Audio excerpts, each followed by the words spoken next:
นี่พี่น้องไงเนาะบ้านบ้านจระเข้ เนาะตัวนี้ยักษ์อีหยังอันนี้โอ้มีแต่แนว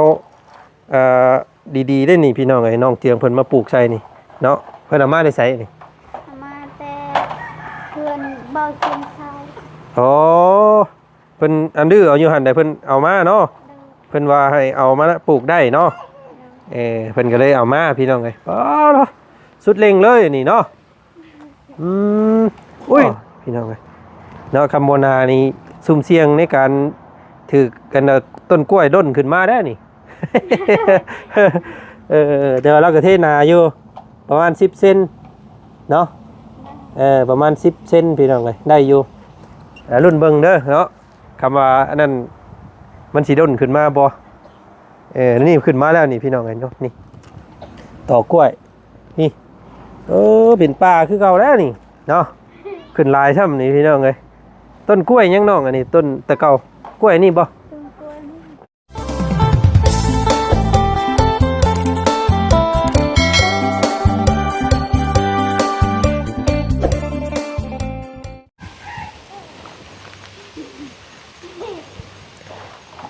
เนาะตัดภาพมาทางพี่น้องเนาะทางบ่อจันก็เดินทางมาฮอดบ้านเฮือนซานของน้องเจืองน้องหั่งน้องพลักหน่อยเรียบร้อยพี่น้องเลยเนาะถึงฟ้าพี่น้องเลยสวยงดงามเนาะเป็นมีกระจายแบบนี้นี่เพิ่นว่าเฮ็ดออกได้ว่าสันพี่น้องเลยแต่เก่าเนาะเฮ็ดบดเฮ็ดเฮ็ดบดเฮ็ดกระด้างเพิ่นเว้าพี่น้องเลยมันออกเนาะแบบนี้ว่าซั่นซะบ้านเมืองเฮาเคยเว้ากันเมื่อก่อนเนาะพี่น้องเลยเนาะ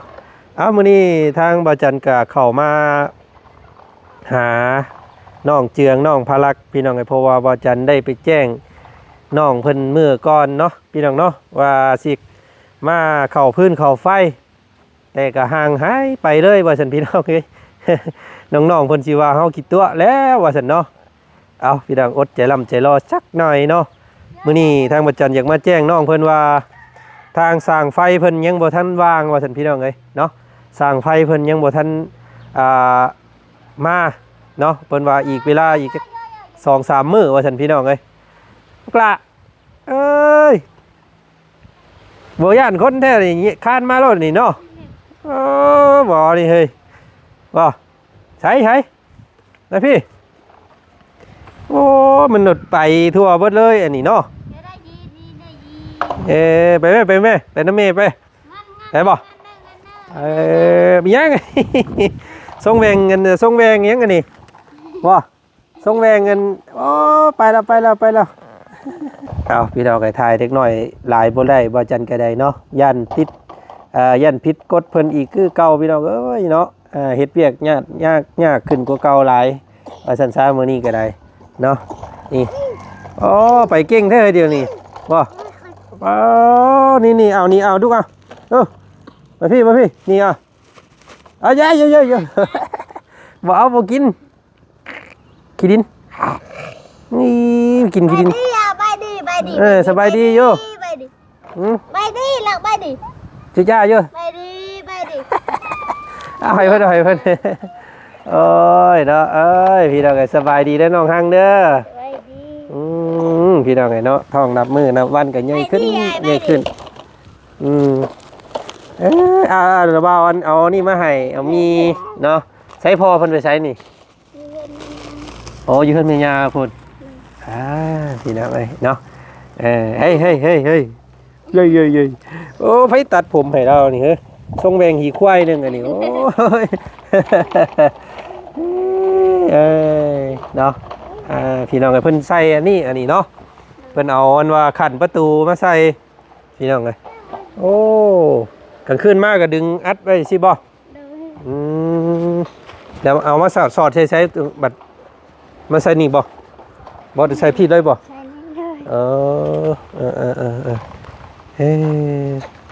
เนาะบ่เอาไม้อันนึงมาขนาบกันพี่น้องเลยเนาะเอาเพิ่นเอาสายลวดซื่อๆอันนี้เฮ็ดเนาะนี่สายลวดนี่ขาดก็บ่ได้คือเก่าแล้วนี่ เอาค่อยเฮ็ดไปค่อยเป็นค่อยไปเนาะหนาวมื้อนี่เนาะ หนาวจักมือเลยหนาวทั้งบ้านเจ้า มือเลยค่ะ อ๋อเราปลูกหยังอันนี้พาเบิ่งในนอกเนาะเออ และเดือนปู ป้าตัวนึงมีแต่ต้นพาล่ำพารวยทั้งนั้นเลยอันนี้พี่น้องเอ้ยเนาะนี่เฉพาะเอิ้นต้นอีหยังอันนี้เนาะต้นหางโอ้อันเจ้าบ้านเอิ้นต้นหยัง โอ้โ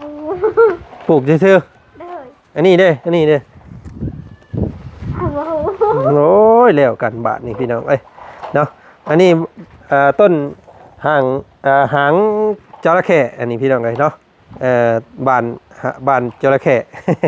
เนาะตัวนี้ยักษ์อีหยังอันนี้โอ้มีแต่แนวดีๆได้นี่พี่น้องเอ้ยน้องเตียงเพิ่นมาปลูกใส่นี่เนาะเพิ่นเอามาได้ใส่นี่ มาแต่เพื่อนเบาเชียงชาย อ๋อเพิ่นอันดื้อเอาอยู่หั่นได้เพิ่นเอามาเนาะ เด้อ เพิ่นว่าให้เอามาปลูกได้เนาะ เพิ่นก็เลยเอามาพี่น้องเอ้ยอ๋อเนาะสุดเร่งเลยนี่เนาะอุ้ยน้องมันมีหยังอันนี้พี่ปอเธอเฮ็ดแล้วบาทนี่พี่น้องเอ้ยเนาะต้นกล้วย เป็นกล้วย โอ้มันคือขึ้นไป นอนแบบซุมเจ้าตอนนั้นซุมเจ้าบ่ได้กลนออกเนาะมันก็เลยมันขึ้นเลยพี่น้องไอ้นี่เนาะอ๋อโตจะได้เป็นป้ากล้วยคือเก่าแล้วนี่เนาะโอ้นี่พี่น้องเต็มไปเลยสี่กูรูเกเรขึ้นมานี่ ตลาดเลยเหรอ อืมโอ้มันเป็นป้ากล้วยบ่ได้นี่พี่น้องไงเนาะดีบุรีนี่ยังมันล้นพื้นขึ้นฮอดตารางเฮือนพุ่นจังได๋ฮะเนาะ ถ้าพังเบิ่งเนาะยามผลผ่านไปสักน้อยนี่มันสิมีหน่อกล้วยขึ้นมาบ่เนาะเห็นหลายรังอยู่ได้พี่น้องไงเนาะเห็นในเพจเห็นในอันนั้นเพิ่นเอาลงก็มันด้นขึ้นมาพื้นเลยเนาะอันนี้น่ะเพิ่นเทนาอยู่บ่พี่น้องเอ้ยเนาะคำโบนานี่ซุ่มเสี่ยงในการถือกันต้นกล้วยด้นขึ้นมาได้นี่ เดี๋ยวเราก็เทนาอยู่ประมาณ10 เซนเนาะประมาณ10 เซนพี่น้องเลยได้อยู่รุ่นเบิ่งเด้อเนาะคำว่าอันนั้นมันสีด้นขึ้นมาบ่นี่ขึ้นมาแล้วนี่พี่น้องเห็นเนาะนี่ต่อกล้วยนี่เป็นป่าคือเก่าแล้วนี่เนาะขึ้นลายช่ำนี่พี่น้องเลยต้นกล้วยยังน้องอันนี้ต้นตะเกากล้วยนี่บ่ เป็นกล้วยนี่ อืมโอ้เฮ็ดดีได้เด้สบายนี่เนาะมีแต่ให้อันเพิ่นขึ้นมาแหละมันมีวิธีจำกัดจำกัดจะกระจัดมันอยู่บ่พี่น้องเอ้ยเนาะเพราะว่าต้นกล้วยนี่มันอยากตายยากเด้เนาะมันเฮาซับทิ่มแล้วก็มันป่งขึ้นไหมอยากยากอยู่เถิดนี่พี่น้องเอ้ยมีแต่หาวิธีเบิ่งเอาเด้อน้องเด้อเนาะคำว่าอยากได้ต้นกล้วยก็ปลูกเลยเลยเนาะเอามื้อนี้ทางระเบาเข้ามาหาพี่น้องมาแจ้งคือเก่าหั่นแหละเนาะเรื่องไฟเด้อน้องเด้อยังบ่ได้ลงได้ลืมเด้อเนาะยังรออยู่เนาะสักหน่อยสิว่าอ้าวว่าจันมาแจ้งมื้อนั้นคือสมอยไปเลยว่า เพราะว่าอ้ายบอกอันเจืองมือเพิ่นไปอันเฮ็ดเวียกอยู่เฮือนน้องบ่อเสียงเพิ่นน่ะเนาะและก็บอกแจ้งเพิ่นว่าสิเมื่อเดินสายไฟเด้อว่าซั่นเตรียมโตเด้อว่าก็เลยหายไปเลยบัดนี้เนาะพอดีอันทางสร้างไฟว่าประมาณอีกจัก3 มื้อเนาะวันที่11 12 13ประมาณวันที่13 14เพิ่นแหละเพิ่นว่าเพิ่นสิฮอดคิวเฮาเพราะว่าตอนนี้น่ะคิวเพิ่นหลายเนาะไปบ้านอื่นแหละว่าซั่นซะเนาะรอก่อนว่าซั่นเด้อเพิ่นว่าพี่น้องเอ้ยเนาะยังบ่ทันลงทันลืมเด้อเนาะพอเพิ่นก็สัญญาแล้วเพิ่นว่าเพิ่นสิซอยพี่น้องเอ้ยเนาะพอคำสิงเนาะเพิ่นก็อยากให้เจ้ามีแสงสว่างในครัวเรือนเนาะโอ้ยหมอน้อยนี่พี่น้องเอ้ยตั้งบ่ได้ย่านคนดีๆเนาะเฮ้ยเนาะเอ้ยไปเก่งเนี่ยเนาะตัวเนาะเนาะไปเก่งเนี่ยเนาะเดี๋ยวนี้เนาะ ไปไวเนาะโอ้ต้องเบิ่งลูกดีๆเด้อระมัดระวังได้หันพี่น้องเลยปัดกวาดให้มันสะอาดเดินเนาะเห็นเพิ่นจับอันน่ะกินก้อนขี้ดินเมื่อกี้นี่พี่น้องเลย ระวังคากุงคาคอลูกเด้เออ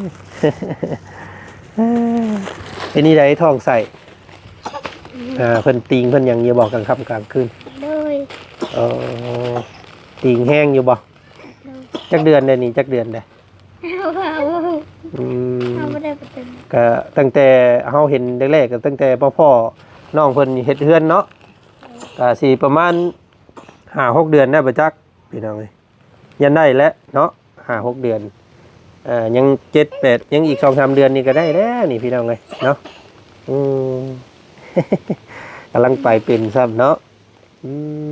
ไปข้างเดียวพี่น้องเอ้ยกระเทบไปข้างเดียว ซึ่งได้กับย่างคือว่าแบบเพิ่นย่างยังกระเต็กกี่ข้านเท่าไรอย่างนี้โอ้ไปละดินเยอะฮะเพิ่นบ่เป็นแนวกินเนี่ยเพิ่นบ่ได้ซื้อขนมมาให้เล่าพี่น้องไงเนาะเอ้าบ่ลื้อเฮ้ยบ่ลื้อแม่เนาะ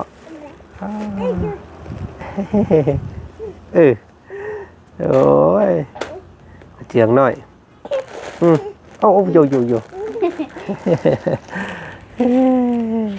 กำลังไปเป็นพี่น้องไปดี สบายดีโยสบายดีเป็นนะบ่ เป็นแหละเราพอเฮ็ดได้อยู่บ่ได้ครับเพิ่นอยากเฮ็ดเนาะโ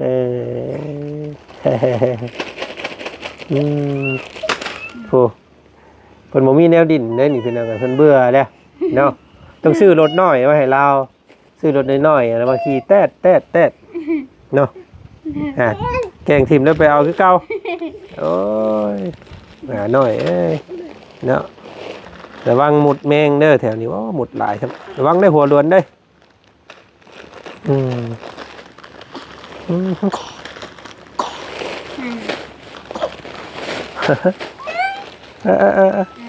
ลุ่มได้ฮะขออนุญาตแล้วลุ่มได้ไปเนาะพ่อเพิ่นบ่อยู่พี่น้องมื้อนี้เนาะมาบ่พบบ่พ้อซ้ำพี่น้องเนาะมีมาต้อนเนาะมีหยังจะกินแรงมื้อแรงกินน้ำไม้เนาะมีรถใหม่เพิ่นพี่น้องยังขี่สะดวกสบายคือเก่าเนาะน้องเนาะเอ้าเฮ้ยไป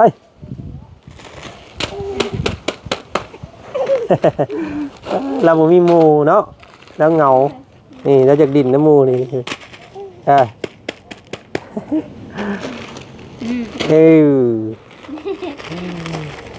เอาพี่น้องเลยเนาะกะแวะเข้ามาย้ำเตือนน้องเพิ่นมื้อนี้ก็ได้เนาะให้ล่ำรอน้ำกันว่าซั่นซะเนาะยังบ่ทันฮอดมื้อฮอดวันพี่น้องเอ้ยน้ำในไหลคักคือเก่าเนาะน้องเนาะโอ้พี่น้ำไหลไฟสว่างเลยพี่น้องเอ้ยเนาะนี่ต้นมะฮุ่งก็โทษหาปลูกหัวสิงไข่ทั้งแต่พังมันยังบ่เจือนห้องน้ำน้องเพิ่นพี่น้องเอ้ยเนาะมาฮอดจอดถึงเด้อพี่น้องเอ้ยเนาะอยู่บ้านซะแล้วตอนนี้พี่น้องเอ้ยเนาะก็ถือว่ามาฮอดแต่เว้นว่าจันก็ได้พี่น้องเอ้ยเนาะห่างหายไปมื้อนึงว่าจันก็ได้เนาะบ่ได้ลงคลิปให้พี่น้องเบิ่งส้มเพราะว่าอยู่น้ำครอบครัวเนาะพาสาวตาดำเพิ่นไปเที่ยวมื้อเพิ่นสดเชยวันแม่พี่น้องเอ้ยเนาะก็บ่ได้ถือโอกาสบ่ได้ถ่ายได้ทำหยังให้พี่น้องเบิ่งส้มซ้ำเนาะแต่ว่ามื้อนี้ก็มีคอมเมนต์นึงพี่น้องเอ้ยเนาะมีคนจมหาบ่าวลุงเพิ่มไปซ้ายว่าซั่นเนาะคือบ่เห็นลงคลิปว่าซั่นพี่น้องเอ้ย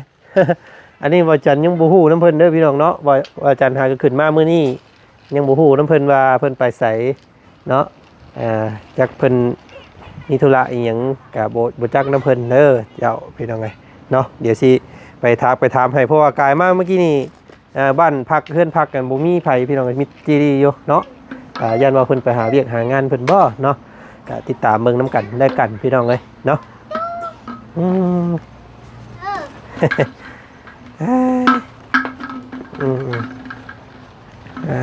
เนาะมาพริกมาพายเต็มอยู่พี่น้องเลยเนาะ อืมเป็นคนเอาอันใจห้อนอยู่บางคนนี่พี่น้องเลยเนาะต้องสิเป็นคนใจห้อนอยู่นี่เห็นบ่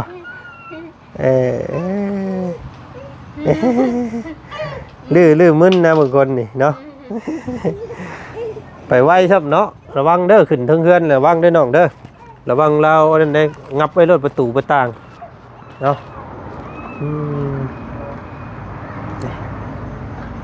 โอเคลาสพี่น้องไงเนาะรออีก 2-3 มื้อเด้อน้องเด้อรออีก 2-3 มื้อให้เพิ่นมาเดินสายพื้นสายไฟเพราะว่าการที่เข้าไฟนี่ก็ต้องหึงเด้หึงอยู่เพราะว่าต้องได้ลอกกงเตอกงตีเพิ่นอีกพี่น้องเอ้ย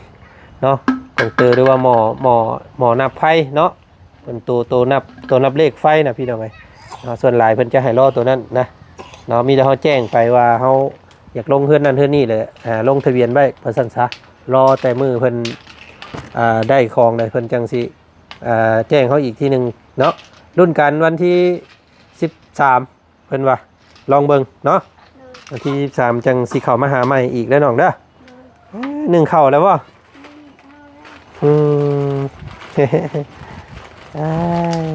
เนาะ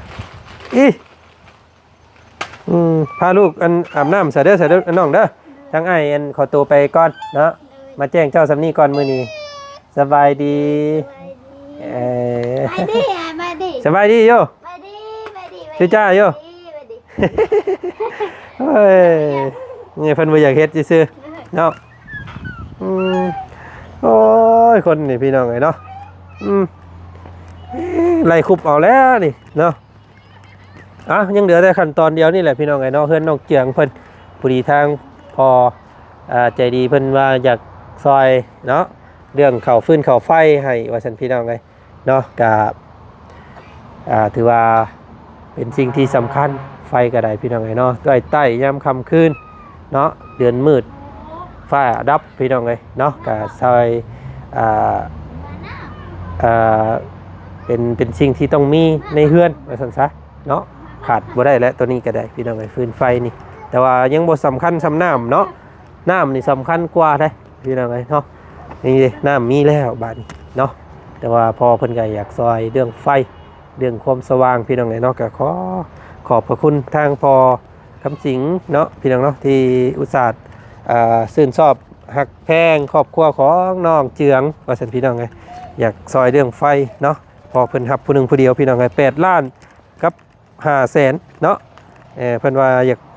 ยากแพงเพราะว่ามันไกลหมู่ว่าซั่นพี่น้องไงต้องได้ใช้สายหลายแล้วก็ต้องได้ใช้เสาอีกว่าซั่นซะพี่น้องเนาะเพิ่นก็เลยว่า8 ล้านปกติ6 ล้าน5เนาะเข้าเฮือนน้องสอนเพิ่น6 ล้าน5พี่น้องก็แพงขึ้นมา2 ล้านเนาะก็เอาธรรมดาแท้ว่าซั่นซะพี่น้องเพิ่นว่า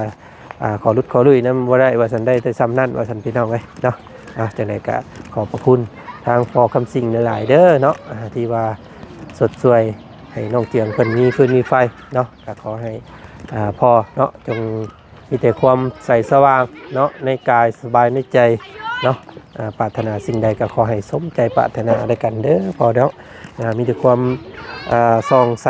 ในชีวิตเนาะคิดสิ่งใดก็ขอให้สมใจลังปรารถนาทุกสิ่งทุกอย่างเด้อสาธุเนาะพี่น้องในทางพอคำสิ่งอยู่ทางฝั่งต่างประเทศเนาะพี่น้องเนาะไปเมื่อนี้คลิปนี้สร้างเมื่อฉันขอตัวละก่อนพอกันอีกคลิปหน้าเด้อสบายดีโธ่ควันกุ๊กกว่าทางนึง